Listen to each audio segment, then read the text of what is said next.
Welcome to the Dental Business Guide podcast. From money to marketing to management, this podcast will help you run a better dental business.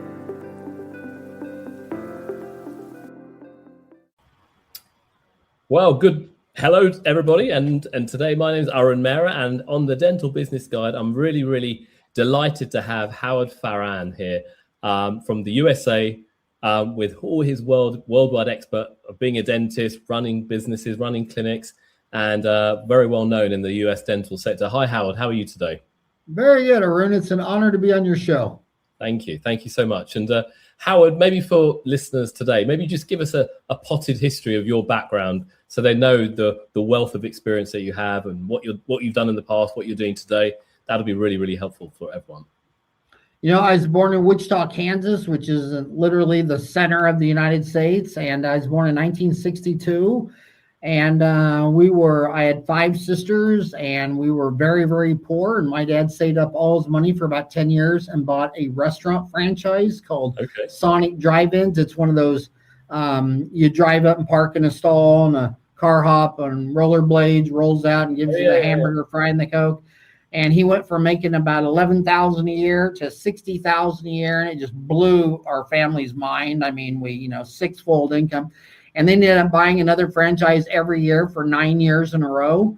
And we eventually, after about 5 restaurants, moved from the poorest part of town to the richest part of town. My next door neighbor was Kenny Anderson, the valedictorian dentist from Creighton University. Okay. And so I spent my childhood either going to work with my dad, who was the love of my life and taught me all the business I know, and then with Kenny Anderson, going to the dental office. And I just thought that was mind-blowing. I mean, back then, we didn't have all these cell phones and computers and technology gadgets. And he had an x-ray, and then we'd go into the dark room and develop it. And then he'd do a root canal. And he had a one-person crown guy that made all of his gold crowns. And for me, it was just love at first sight. So in the 7th grade, I wrote my dental school letter, how to be a dentist. They told me to go to high school and take science classes. And when I got out of dental school, I realized that my background in business was severely lacking in dentistry. And so I never thought it was appropriate for a general dentist to talk about root canals. Endodontists should do that, or orthodontists should talk ortho. But I saw this huge need for practice management. And later I went back and got my MBA, Master's in Business Administration from Arizona State University. And business is, it's not nearly as complex as endodontics or I think it all on 4 is a hell of a lot harder than reading a statement of income, a statement of cash flow, and a balance sheet. But I love the dentists love their craft, and I love helping them kind of understanding, the basics of business. And it's severely lacking in healthcare. And you got to remember, healthcare is the fastest growing part of all the global economies. It's gone from, in the United States, healthcare was 1% of the GDP in 1990. And by 2000, it was 12% of GDP. And now at 2026, it's 17% of the GDP. And you would expect that, because when you're like really poor, you don't care about pollution and dirty water and dirty air. But when you get rich, you want luxury items like clean air, clean water, world peace, and you don't want to die. And every day that you live, you bid up the price of the remaining days. And it was the Mayo brothers who were the first ones to realize in the United States that, back then, before Mayo Clinic, when grandma got old and she had cancer and died, they'd give her, they'd keep her comfortable. They'd give her little bottles that had morphine and opium and things like that. And they'd keep her comfortable, and they died. It was the Mayo brothers said, dude, she'd sell her farm for $1 million and give it all to you if you could keep her from dying for another year. So that high end of the market, Mayo Clinic, and then that high end market. So dentists are still struggling with that. You still see, like in America, everybody before they die has bought a new car, and the average new car in the United States is $50,000. And yet most dentists will retire and they never sold one case for $50,000. And then it took a DSO, it took Clear Choice, who started rolling out these all-on-4s. And before that, nobody in the public knew what an all-on-4 was. The dentists weren't recommending it. I remember when Clear Choice came to town, all the oral surgeons and periodontists got their feathers ruffled, but they started doing all this television advertising. And the next thing you know, everybody's patient was coming in and saying, hey, can you do it all-on-4? I saw this 30-minute infomercial on TV, and they were taking someone like me. And it's like, dude, the last time they came into your office with a loose denture, you relined it for $300. Did you even suggest all-on-4, 25,000 arms? So between just basic business and practice management and things like that, I mean, I think the average dentist is leaving probably half their income on the table, and it's fun to coach them, and it's fun to show them, you know, another world, like fast food, and dentistry's got a long way to go. Do you see that? Is it a lack of confidence in their ability, or do you see it they just haven't been trained in it?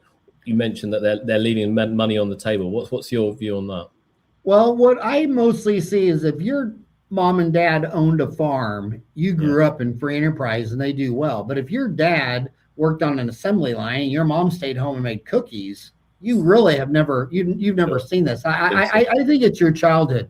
I think if your mom and dad own their own restaurant, their own farm, their own business, and you were sitting at the dinner table every night, you get it, you understand it, you live it, you know, but I kind of tend to agree. I'm an accountant, a product of engineers, of parents. But my wife is a dentist, and she grew up in a retail environment where in Asian families in the UK where they have to work hard, and the parents worked 7 days a week, long hours each day in the shop. She would go to the shop, see how they're selling products, how they're selling textiles.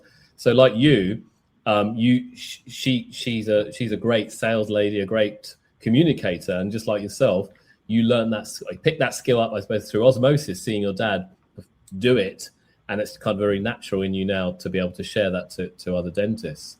How interesting. Okay, so now what's going on in the US market? What are the issues currently dentists are facing, apart from obviously not being able to sell as much, in particular economically wise, but then the world of DSOs? What's your view on this? Well, first of all, to be serious, I think the dentists are doing great. I mean, when you live in the richest country in the world, or any first world, there's about 20 first world countries. If you live in a first world country and you're a doctor of dental surgery, I mean, you know, I think the average one is making over 175. They're always making, anywhere you go around the world, they're making in the top 10%, a lot of them in the top 5%. So if you live in a first world country, and just by going to school, you're in the top 10% income. If you got a bad attitude with that, it's all you, buddy. I mean, you beat 9 out of every 10 people, and you're still bitching and complaining. Number 2, you work inside. I mean, I'm in Arizona. I mean, it's tough when you're a roofer, construction, and roads and bridges, and we work inside. And we have air conditioner. We have a break room. I mean, look at a dentist's hands. You look at a dentist's hands, you can tell they've never worked a day in their life. So that's all good. But the human condition, the fear of missing out, the way the human condition is, they always want to do better. Yeah. Or I'd hope they always want to do better. And there's always been problems or challenges. I remember when I got out of school in 1987, it was HMOs called capitation, where instead of the insurance paying a percent of it, they said, look, we're just going to give you the monthly premium, and then you do whatever you want. Yeah.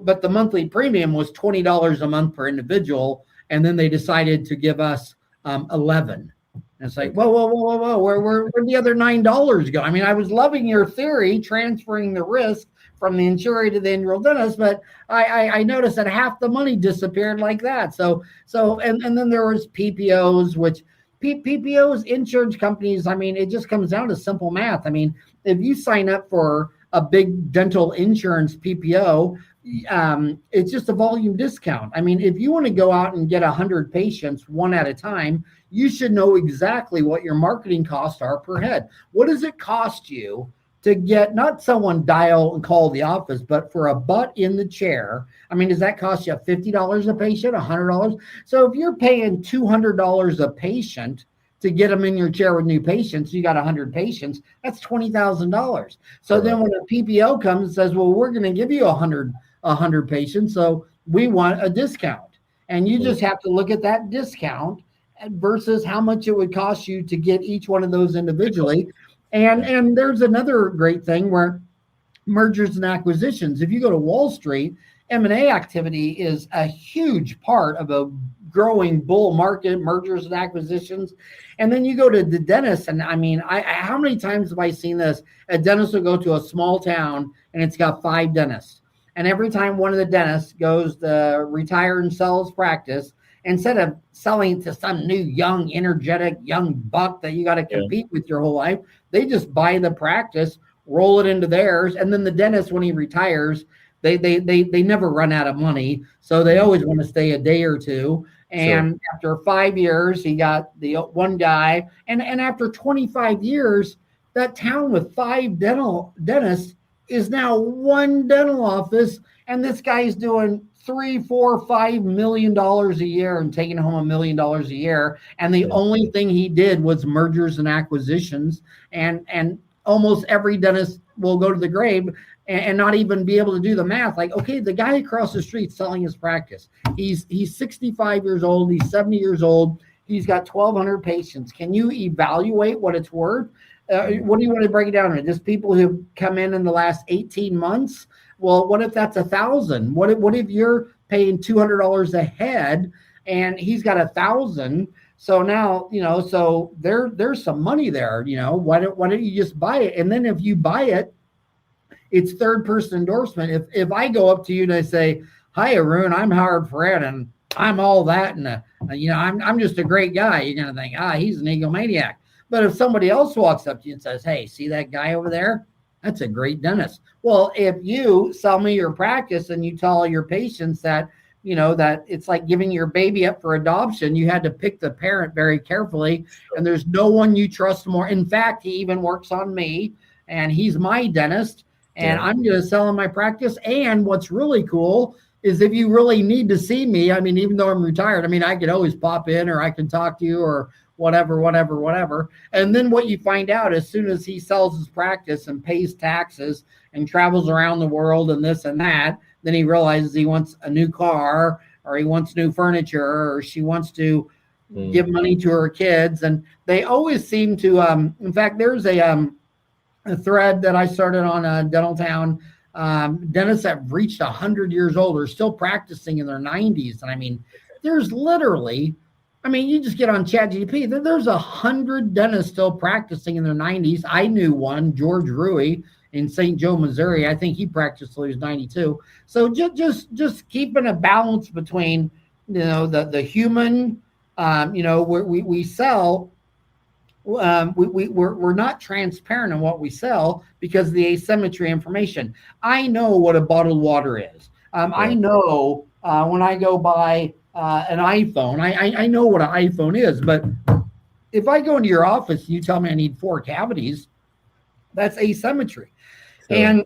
And that's why the courts have said that when a dentist gets sued, the dentist is guilty until proven innocent by himself for the diagnosis, the treatment plan, and the treatment, because how is the patient supposed to protect themselves in this asymmetrical relationship? So just being open and transparent, and just simple human business things like when you look at trust, that's one of the things that DSOs have a hard time on because they have such massive staff turnover. How does a DSO who can only keep their average doctor 1 year compete with some old man across the street? Right. I had staff with me that had been with me from 10 to 30 years. You just can't compete with that. So, DSOs have their advantages. They brought scale to the business, and they're learning. They still got, they're getting better. It's 2 steps forward, 1 step back. They're getting better. But I think right now in the United States, 4 out of 5 dentists work for themselves. So it's the 80-20 rule. Okay, so 20% are DSOs.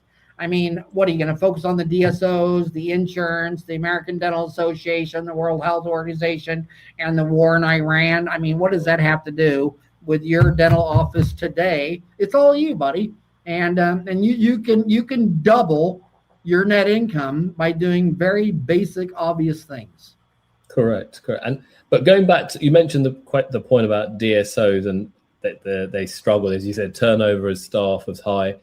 How have you seen them improve that trust element, or have they improved that trust element, or do many dentists who go and join them only join them out of a last resort because they don't want to own their own practice, or they've got big debts and they just want a job? What's your thought on that?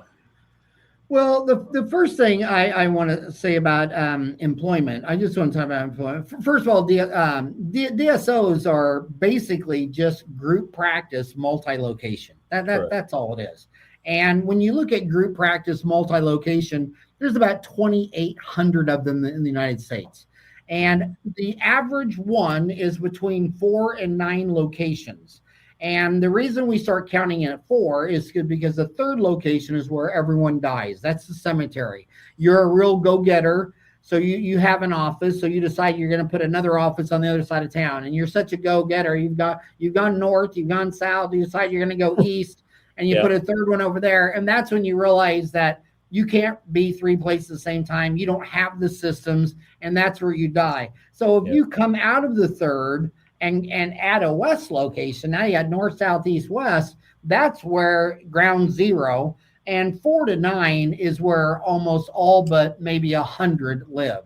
And scale brings you some things, but I have huge issues with 4 locations. I think it's insane because I've had the blessings and opportunity. I've lectured in 50 plus countries, taken my boys. You go to places like Cambodia, and the biggest building downtown is a dental hospital. I don't know why anybody needs 2 locations. I mean, when people say they're going to have 3 locations, I'm like, well, what happened to the first one? I mean, I've seen dentists come out of school and just get an area the size of your garage to park your car, put in 1 operatory. Here's their office number. They have no overhead and they have no employees. And someone comes in with a toothache and they do a root canal buildup and crown for $2,000. They don't even have $500 of overhead, and they just made $1,500 in a day. Yeah. And so what I don't understand about employment is, the whole time you were in high school, coming into my office, you said you wanted to be a dentist just like me. When you were in college, you wanted me to write letters to get you into dental school because you wanted to be a dentist just like me.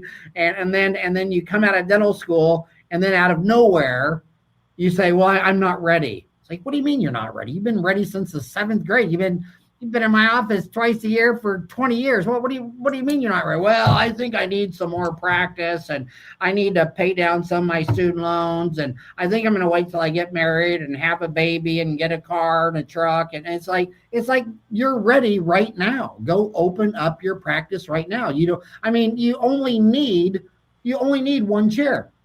And then what you want to grow, I look at all these key performance indicators and new patients and all, there's 100 KPIs, and I think every one of them ought to just be thrown in the trash. I want to grow margins, not locations. The biggest problem with DSOs is if you go to a DSO convention, it's hard not to laugh, because when you meet someone, he cannot go 1 minute without telling you how many locations they have. Like I have 10 locations. Well, I got 20. Well, Arun's got 30. It's like, what is a location? I don't. I mean, is that a unit of cash? Can I buy a cup of coffee or for you a cup of tea with a location or 2 locations? That's absolutely so true, though, because you're right. It's such an ego thing. But if you're right, if you have like 2 locations, if your margins are huge, okay, what are you worrying about? I don't need 20 locations. I can have 2 locations that make you a lot more money. So I was talking to someone who's based in Croatia, who runs dental clinics in Croatia last week, and his minimum size of his clinics must be about 20 chairs in each clinic. So he's absolutely maximizing his profitability in that space. Everything's in one place. It's much, much easier. So he doesn't need hundreds of small clinics. He just has like 10, 20 chair clinics. And as you said, that's where the margin really becomes very attractive for anyone else who wants to buy it in the future as well. So you're very right there, Howard, is that they beat their chest, they get excited, and I've got 20, I've got 30, I've got 50, I've got 100. But the reality is it goes back to profitability, correct? Yeah, and when you fly into Cambodia, you notice that the tallest building in town says dental hospital, and it has an emergency room. The first 4 or 5 floors are all emergencies, general dentist, and then you have 12 specialties: oral surgeon, orthodontics, oral he's got them all. And I podcasted and interviewed him in his office on the top of that building, and I've done podcasts on the top of dental hospitals around Asia 2 or 3 times. And then when I go into the United States, I see these dentists go into a small town with 5 dentists. They buy out all the retirees over the next 20 years, and they got one location doing $5 million a year. I know a dentist in Bakersfield, one location doing 20 to 30 million a year. I know a pediatric dentist in the Northeast doing 20 million locations. So I never knew why you have one location. You say, well, I want 2 rents instead of 1. I want 2 locations. There's an office in Portland that has 96 chairs. Why do you need a second location? So the location thing is insane. Like in Phoenix, Arizona, when you go to a hospital, you don't need to make an appointment. But see, for dentists, I got to make an appointment. But for a hospital, I don't have to make an appointment. If you're having a toothache, just go to the emergency room. It's open 24 hours a day, 7 days a week. And that's what a real doctor is. If you fall on your bicycle on a Sunday and break your leg, an ambulance will pick you up and take you to a real hospital where the real doctors work 24 hours a day, 7 days a week.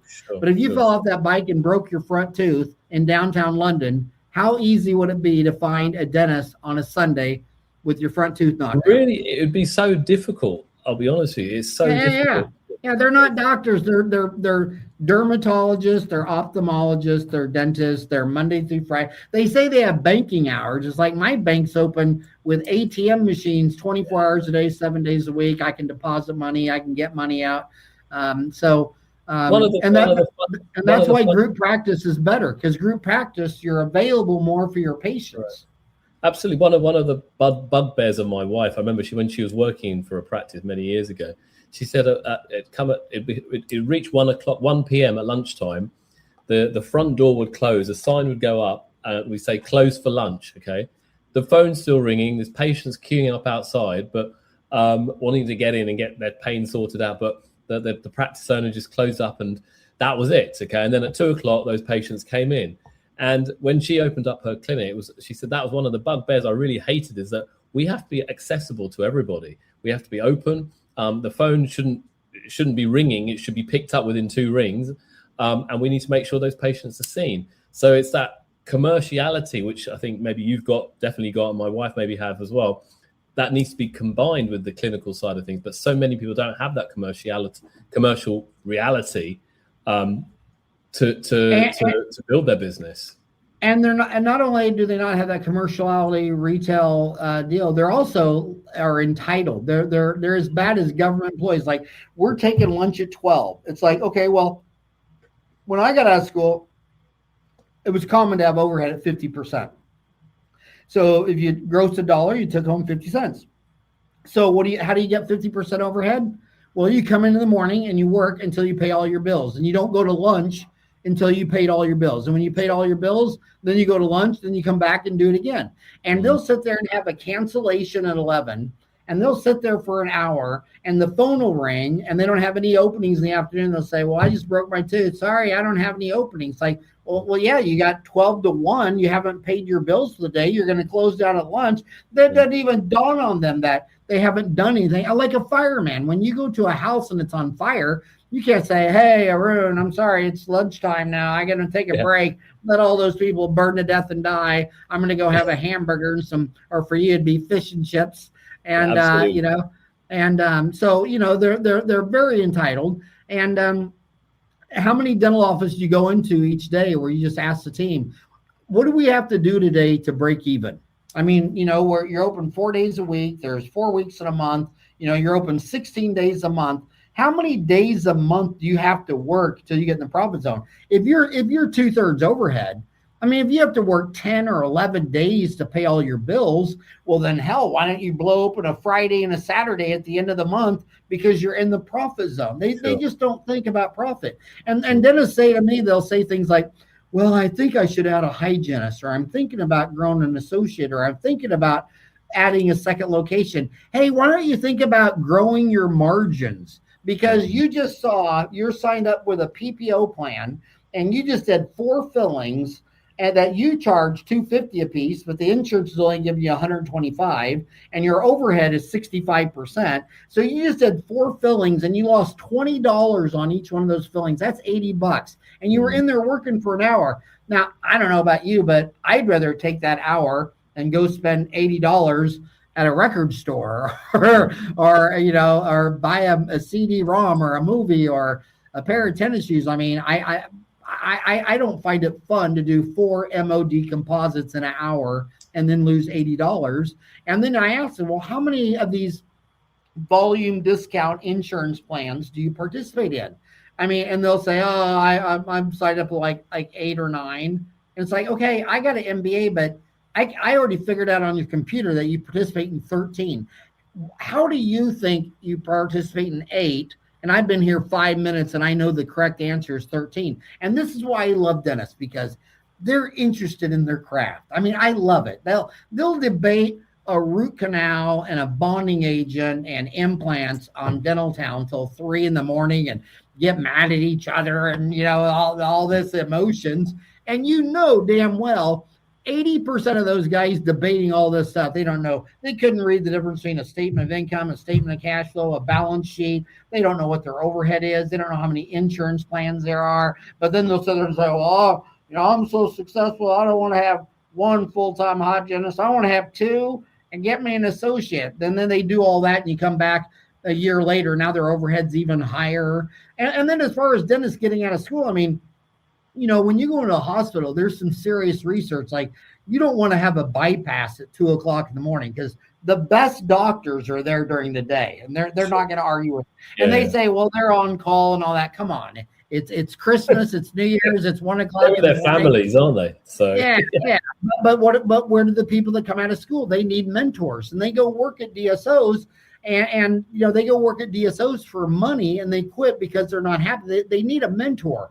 And with 12 different specialties, you can't be if you're just came out of dental school and you say, well, I want a mentor that's going to teach me how to do Invisalign or place implants or do molar endo. Well, unless you find a 12-headed dentist, you need at least 12 mentors because there's 12 different specialties. What you really need is a mentor that loves dentistry. When you go apply at a job, so many dentists will get on Dental Town. They say, well, I applied at 2 offices. One was a DSO and one was a family. And what the DSO will pay me 25% of collections, but they pay the lab bill. And this free enterprise private practice, he'll pay me 30%, but I have to pay half the lab bill. Where should I go? And I'm like, is that how you got married? How much money do you make? What is your paycheck? What are your benefits? Will you come with health insurance? I mean, this is a marriage. And when you're applying at a dental office, I'm going to go through and meet everybody in there. And I want to say, oh, you work at the front. How long have you been here? And she says 2 years. And then I meet the dental and said, how long have you been here? And she says 1 year. And I go meet the hygienist and she's a temp. And I go to the office manager and she's in charge of 4 different locations. Yeah. I mean, run. And then you go into another. When I sold my dental office, the new hygienist that we just hired, the new one, she'd been there 12 years. My assistant, when I retired, she quit too. And that was 30 years. And when patients come in and they see the same person, the same location, this is like when you go home for a family dinner. I mean, does every time you go home for a family dinner, is your dad got a different wife and your sisters all have different husbands and, they traded their dogs in for cats? I mean, what's neat about family is, I've been on this journey with 5 sisters and a brother and a mom and all these, for 63 years. That's what trust is. Does it look like a family practice or does it look like McDentals?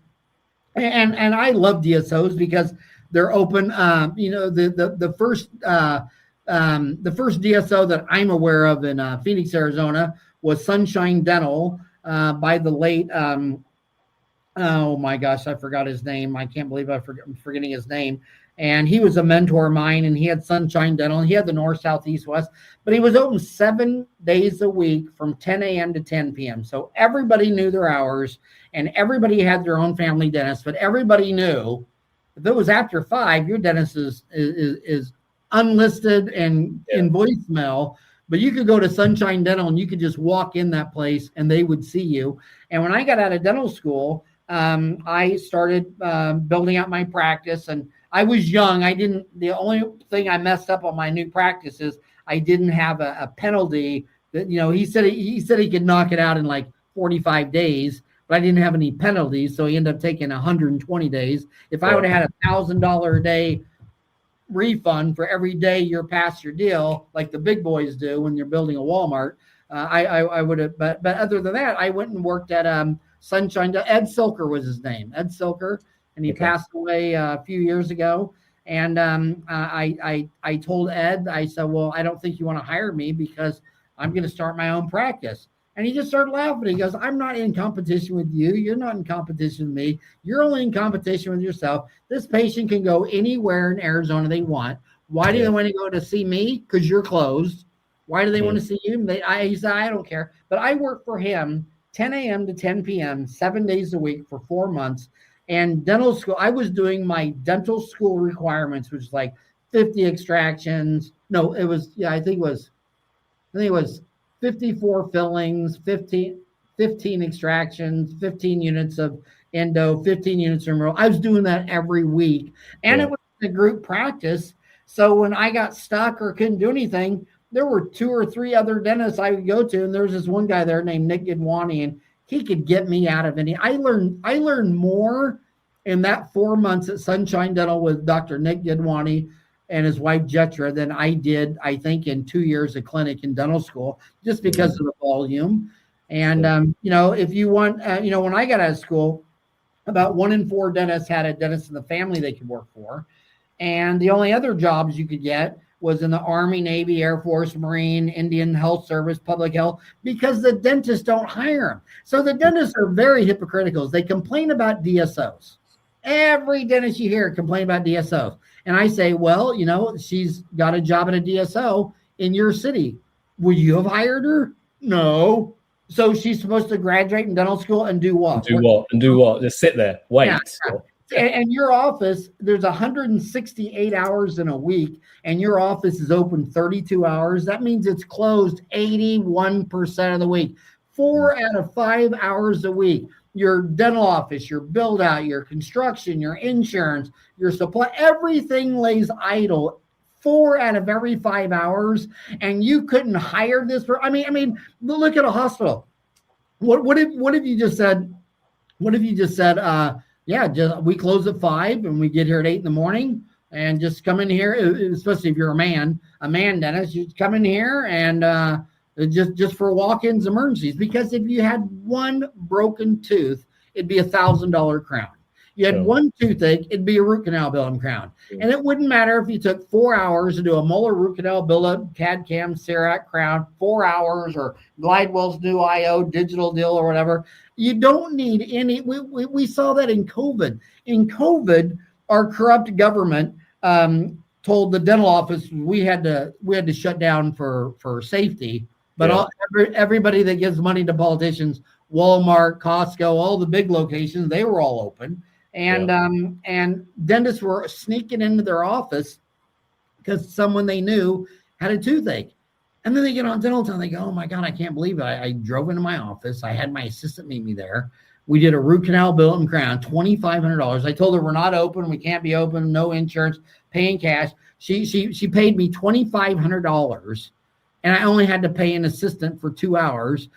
She makes $20 an hour, but I gave her just $100. I gave her a Benjamin. I gave her $100 bill, and I made $2,400. So dentistry is not a game of volume. It's a game of margin. But everybody wants to talk about, anything but a margin. Just grow your margins. You don't need to grow your locations. You don't need to grow your hygiene department. You don't need to grow you just grow your margins. And you have your fixed cost of a dental office. Find out why it doesn't produce any money 80% of the week. and just relax, have fun, and don't do things you don't like to do for money, or it leads to depression and burnout and disease. All these people that are burned out in dentistry, it's because they're doing things they hate to do for money. And that's just a bad recipe. Just have fun. If you hate your endo, send it to me. Absolutely. So I know I've taken up quite a lot of your time already, but it's a very great point. You said that grow your margins, not your locations. And that's a very valid point for any kind of budding young dentist out there. And there are many dentists thinking about opening up multiple locations. But if you had to give like your wisdom to young dentists there today through your experience, what would be the top 3 things you would advise them to do? Keep remembering your initial dream. What made you want to be a dentist just like your dentist? What was it? Yeah. It was he had his own office. It was your mom was a dentist. She loved it. She got to pick her staff. She didn't work with people she hated. She didn't have a boss. She didn't go to school 8 years to live under somebody's thumb and be bossed around and told what to do, who wasn't even a dentist. I mean, I can't believe that instead of opening up their own office, they'll go work for a DSO that's not even owned by a dentist. Really? Yeah. Really? You work for a guy who's not a dentist? I mean, isn't that kind of, I mean, why didn't you just quit dental school at the end of 3rd year and say, well, I've had enough. I had enough. I don't even need dental instructors anymore. I mean, after 3 years, I'm ready to work for someone that's not even a dentist. And then you're an employee and an office manager says stuff to you like, I've seen them in these DSOs where they show the x-rays. You have 8 patients come down the recall today and they get their FMX, and wherever there's a big MOD amalgam filling, they call it a crown opportunity. And they say, now today you're going to see 38 crown opportunities. Now, we expect you to, at least do 4. And it's like, well, when you go to the doctor, tell your doctor that I'm expecting that he sees at least 3 patients with an STD and starts treating you for gonorrhea and syphilis and chlamydia, because that's our goal today. That's what we're going to make. People for chlamydia today. That's our goal. Yeah. I mean, just remember your dream. Why did you want to be a dentist? And you went from, I can't wait to be a dentist, I hope I get in dental school, will you help me get in dental school, to now you keep saying, now I'm not ready. I graduated, I have my license, I'm completely legally, educationally trained and ready to go. And then you keep saying not now instead of saying I'm afraid. Don't say not now, say I'm scared. And that's fine. But you're only going to be scared if you got some big payment to make. But if your only overhead is you, and I've seen this in Singapore the most. Singapore has the most solo practicing dentists who don't even have an employee. Maybe his daughter after high school at 2:30 will stop by and help dad out. Sometimes the wife will stop by and answer phones, or if he's got a big case, she'll come by and suction. They have like no overhead. And they only do like $300,000 a year, but they take home $200,000. They love their job. There's no stress. They don't do anything they don't like to do for money. They're more likely to smile. You can find 10 dentists smiling in Singapore for every one in New York City. And it's all this mass production. We got to have 6 chairs, and we got to have 2 hygienists and 5 locations, and they just ruin the whole thing. And I'll tell you what, you come back 10,000 years from now, there's still going to be solo practicing dentists, because when I break my tooth, I got to go to a human. I don't know how to fix this. And you're going to touch me and give me a shot and operate on my tooth. Well, that's weird. I mean, I can go to the store and I can just buy a phone and not even touch you, not even shake your hand. I can go buy a bottled water, which in the United States costs more than gasoline. Can you believe that? Bottled water per liter costs more than gasoline. Everybody's worried about the price of gas from the Iran war. It's like, why don't you worry about the price of water, you moron? And just have fun. So remember your dream is your top one. What are the other 2? Work for yourself. Okay. Just work for yourself. You're a doctor of dental surgery and you work in a first world country, and now your best idea is to be somebody's employee. Why don't you get a tattoo that just says, I want to be your bitch? I mean, I mean, really? I thought when you got your doctorate, you were introducing everybody. Hi, I'm Dr. Ferran. And then the minute you graduate, now you're like, hi, I'm Megan's bitch. Yeah, I just she ain't a dentist. The owner of the clinic ain't a dentist. I just do what I'm told. I went to school 8 years to get a job I hate. And then they're confused when they start drinking too much alcohol, start smoking pot, so saying they're burned out, saying they want to get into another business. They want to be a day trader and they start buying stocks. It's like, dude, what happened to your dream? It got killed by your fear. I didn't have any fear when I got out of school because I knew the break even point was almost. I mean, when you go to McDonald's, I know you're on the British pound, but I mean, what's the most money as an American I could spend on myself at McDonald's? $20? Is there anything in dentistry that cheap? What can I buy in the dental? I mean, the X-ray would be 50, the exam would be 100, the filling would be 250. I mean, gosh darn, you need one customer who needs one filling, and you just made $400. I mean, when you were in dental school, what did you have to do to earn $400? Work a whole week at your part-time retail job to make $400? Now you can do that in an hour. And that you're in the profit zone. Now, not if you have 6 chairs and 4 assistants and 3 people answering the phone. You just need to open your own dental office and maybe get 1 employee and then grow that to where someday you say, you know what, Arun, we need another chair. Sure. And then one day you may need 4. And then one day you may need 8. And one day you may need 80 chairs. You may need 800 chairs and go buy the tallest building in downtown your city and put dental hospital. And that's your whole marketing budget. Everybody knows that's a hospital, and hospitals, you don't need to have an appointment. They have an emergency room. And I mean, just have fun. And I'll tell you what, and then here's the third deal. Never give someone money who you don't like to be with. Okay. When you drive into work and you see your receptionist car out there and you're just like, or your hygienist, you know how many dentists tell me that they hate their assistant or they hate I'm like, what do you mean you hate your assistant? How in the hell could you hate your assistant? And furthermore, why are you paying someone you don't like to work with? I mean, when I would drive to work, I was sitting there thinking the whole way, I wonder if Jan won her softball game last night. I wonder what Chris and her husband Martine did last night. I wonder, and the first 10 minutes just walking around, fist bumping people, saying what up. And then when you have that type of relationship, they can tell you, they can come in there and they say, okay, Dr. you got a hygiene check, but you're running 10 minutes behind. I'm going to stand behind you with a frying pan. And if you're in there longer than 5 minutes, I'm going to knock you out. I mean, if she can't tell you what she's really thinking, and what is gossip? Gossip's like, I'm going to bitch to you about Howard because I don't have the trust to go tell Howard myself. So just stay true to yourself, work for yourself and work with people who, if there were no patients, you would just love. I think the same thing with patients. When they're toxic, that's what 12 specialists are for. I mean, when they come in and they're telling you the last 3 dentists screwed up their denture and this and that and you just look at this person like, okay, this lady's crazy. They're called prosthodontists. Send your crazy denture patients to a prosthodontist. If they say, well, I don't know why I want to have a denture here, you charge $1,000 an arch. I mean, I'm looking at an ad in Phoenix. Denture World will do the whole office for $250. I'll say, well, what's keeping you? Do you need a ride? I mean, I'll drive you to Denture World. I mean, do you need a MapQuest? I mean, it's like, don't treat people you don't like.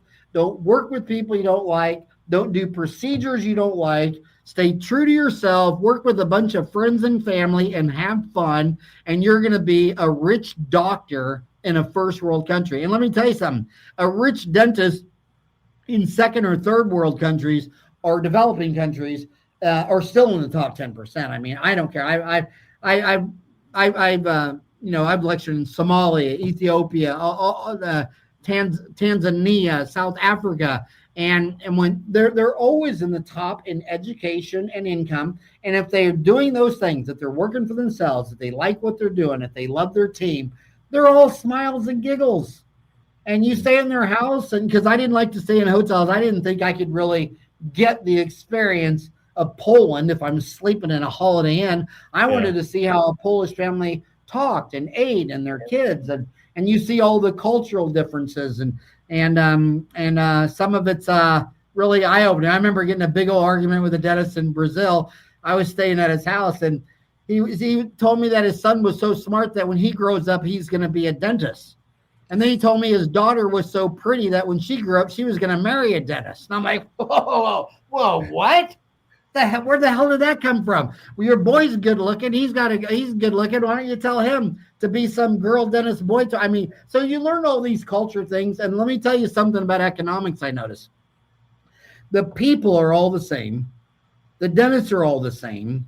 But man, when you're sitting in that house and you're in a very poor developing country, all they talk about is soccer. Everybody watches soccer. They're all having fun. They love it. But man, if you're at someone's house in Iran or Lebanon or Korea or Japan or Germany, it's business. They talk about the business of dentistry. And I swear, I'm not senile, I'm not crazy, but when I'm in those underdeveloped countries talking to the same group dentist, business is usually it's not on their mind. It's not in their home. And if you spend all your time watching soccer, I bet you have a great life. Yeah. But you might not have a very big, growing, profitable business. So again, I think if you were little, but maybe they've got it right. Maybe they have it right, isn't it? And they're enjoying their life. And that's the bottom line, isn't it? It's, as you said, it's about enjoying your life. Stay true to yourself and have fun. Correct. Absolutely. Well, Howard, I think you've shared some real pearls of wisdom here today. I appreciate, especially those last 3 points of have a dream and remember why you went into dentistry. That's the number one. Number two, work for yourself. I think that's a very valid point. Okay. I think it's when you studied so hard, why shouldn't you work for yourself? Why should you be someone else's employee if you have that? Don't let fear overcome that. And then the last point, never give money to someone that you don't want to be with you. Why hang out or work with people you don't like? It's pointless. So I think you've really shared some really great insights there of your experience, of your career. I really appreciate your time and kind of your consideration to be here today. Any last comments to our listeners today from your side? I think that these are the best times in dentistry. I think the new thing that's come out lately is artificial intelligence, and I think artificial intelligence is going to make it so much easier to learn dentistry, to understand dentistry. I mean, there's and look at all the misinformation. The first thing they said was, and when AI came out, that the first people that would lose their job were oral and maxillofacial radiologists, because AI is better with images than it is with large language model text. Yeah. And so they said that they always live in fear and they hate change. And what happened in radiology? It's expanding. Why? Because the task was reading the X-ray. The purpose of why you went to school was explaining to the patient and the referring dentist what the disease was, and that's where you are socializing. And now that you can read 10 times as many X-rays, make it quicker. So on the same 8-hour day, you're reading twice as many X-rays. So your overhead's the same. So the price is going down. And now dentists who never could afford an oral radiologist to review every pano they get. Now, a lot of dentists are just saying, I just automatically send every pano to an oral radiologist. And then people in poor countries are now having oral radiologists read them from India and Pakistan and so AI, it's not going to destroy the world. It's not going to take over the world. I mean, hell, the longest lasting and then when they say it's going to take all the jobs, look at your car.